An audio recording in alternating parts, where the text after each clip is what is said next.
So why did you get into journalism? Good question. Sort of similar to what you said before. I mean, I really enjoyed writing, and I wanted to be in that in some way, shape, or form. I wasn't sure. I didn't know. I didn't have a, really sort of firm idea that I wanted to be a novelist or anything like that. I just knew that I wanted to be around writing and around something creative.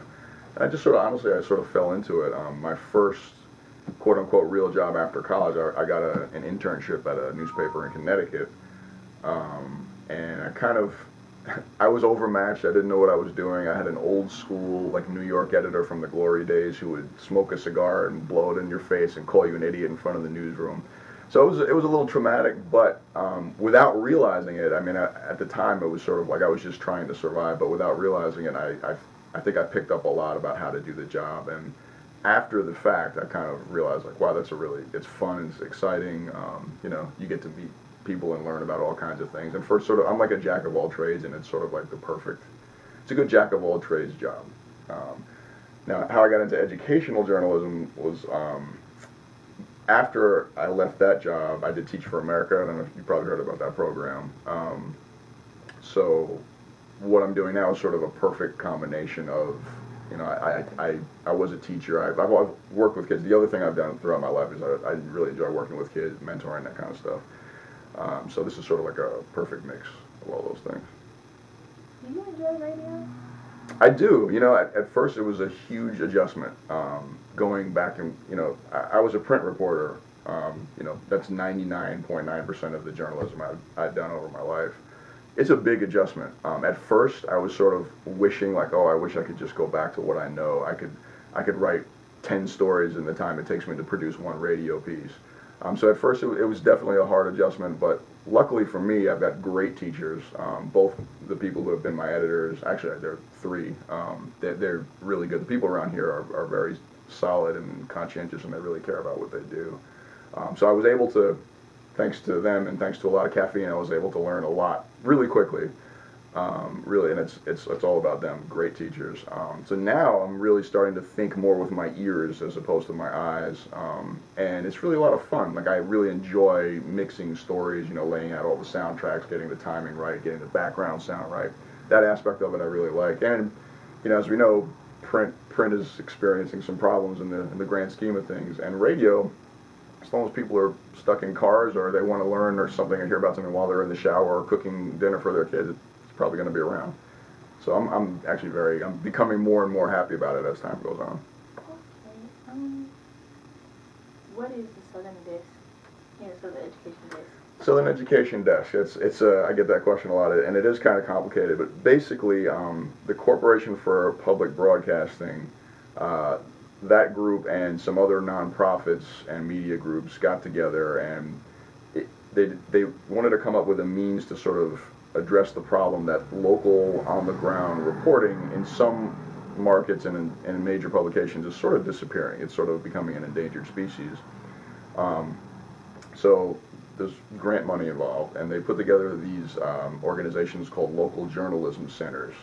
It started off with 7. I'm pretty sure there are 6 now, and they're region-specific. They're all around the country, and the one that happened to be set up down here in the Deep South was the Southern Education Desk. People decided that education and the gaps in education and the fact that the Deep South tends to lag in certain measures of education, they thought that was the most important issue that sort of would require good on-the-ground information to help people make better decisions and ultimately improve the situation. So that's the Southern Education Desk. It's headquartered in Atlanta at Georgia Public Broadcasting. The guy I just spoke on the phone with, that's my editor, Duncan Moon. He's in Atlanta. There's another reporter there, and we've got reporters in 5 states now. So has there been any real improvement? Well, that's a good question, and when you get into educational issues, you realize, I mean, it's very, very hard to measure these things. I think it's, we've been around for I've been doing this job for 1 year and 2 months now.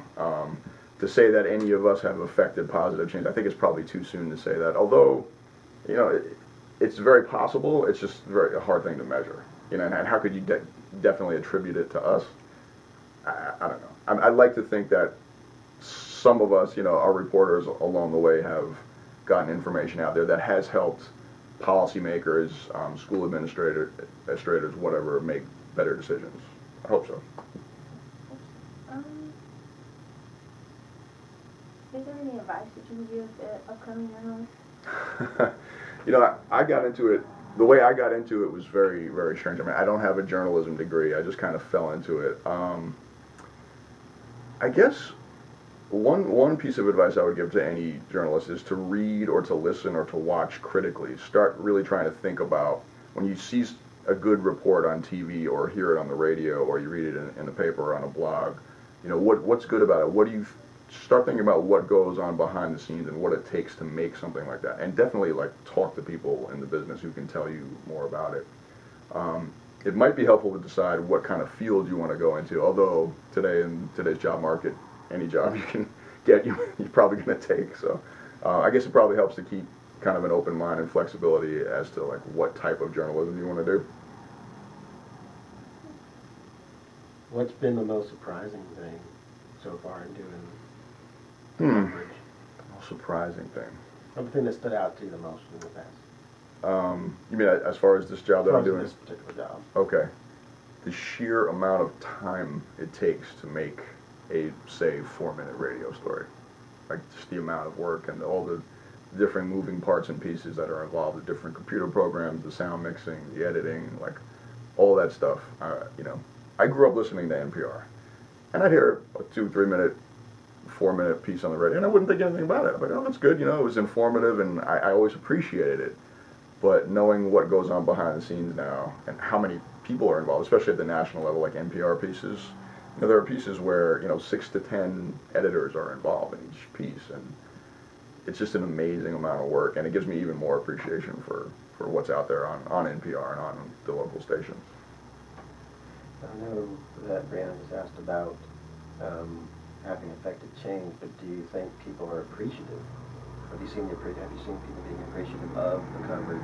Yeah, well, I mean, not when it's negative or bad about a bad story, of course, but overall, actually, yeah. I mean, surprisingly, I used to be a crime reporter, and you don't get a lot of positive feedback when you're a crime reporter. So it wasn't like I'm not expecting much, but yeah, people have actually been very appreciative, especially, you know, and I, of course, you know, just by being a human being, I enjoy reporting on positive things, and when I get to do that, you know, the reaction I get from the people directly involved in the story has been very, very gratifying. I mean, that's not why I do the job. I want to just get information out there, but it's definitely a nice kind of perk. Is there anything that has stood out to you regarding the education issues that you've been covering? Oh, yeah.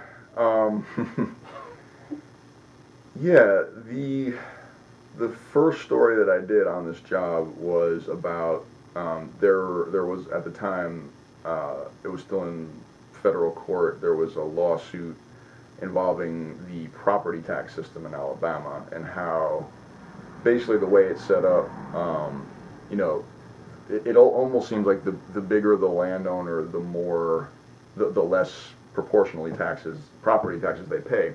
And for places like, say, in the Black Belt, or places where there's a lot of farmland or a lot of timberland that's held by these big landholders, and there's very little commerce going on, so there's very little sales tax.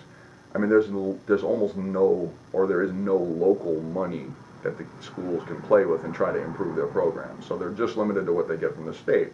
And the state, you know, the formula is pretty good, but, you know, as you know, the state's been making some cuts, and that's one thing that kind of stood out to me. I really learned more about, you know, it's easy you hear all the time about inequity and, you know, differences in funding per pupil. I kind of learned more about exactly how that came to be, and the history of it is actually fascinating. And it's definitely not as simple as, oh, you know, people don't care about poor kids. But that's true also. I mean, there's some of it true. So just, I think the complexity of it, like, just how hard it's going to be to solve some of these problems and how important it is to get information out there to people. And you've seen a lot of success with the website and the radio pieces. Yeah. It's I think the Southern Education Desk, as you know, things are starting to roll. We're starting to sort of generate. We're reaching out. We're doing a lot more multimedia stuff. Yeah, it's starting to roll. We're starting to make more of a name for ourselves, I think.